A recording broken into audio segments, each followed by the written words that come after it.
গায়ত্রী বিশ্বাস। আমি আজকে আপনাদের একটি কবিতা বলে শোনাব। কবিতার নাম দেশের মাটি।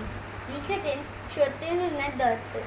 মধুর চেয়েও আছে মধু, সে এই আমার দেশের মাটি। আমার দেশের পথের ধুলা খাঁটি সোনা চাইতে খাঁটি। চন্দনেরই গন্ধে ভরা, শীতল গড়া ক্লান্তি হরা। যেখানে তার অঙ্গ রাখি, সেখানেতে শীতল পাটি। শিয়রে তার সূর্য এসে সোনার কাঠি ছোঁয়ায় হেসে। নীল মহলের জ্যোৎস্না নীতি, বুলার পায়ে লুপার কাঠি। নাগের বাগের পাহাড়াতে হচ্ছে বদল দিনে রাতে। পাহাড় তরে আড়াল করে সাগর সেতে ধোয়ায় পাটি। বকুল ফুলের মাল্য মাথায়, নীলা কমল গন্ধে মাথায়।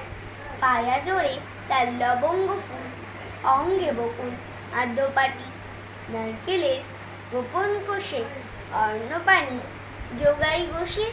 কোল ভরা তার কনক ধানে, আরতি শেষে বাধা আরতি। সে যে গো নীল পদ্ম আখি, সে তোরে নীল কণ্ঠ পাখি। মুক্তি সুখের বার্তা আনে, ঘুচায় প্রাণে কান্নাকাটি। নমস্কার। আমার ভিডিও যদি আপনাদের ভালো লেগে থাকে তাহলে লাইক, শেয়ার এবং কমেন্ট অবশ্যই করে দেবেন।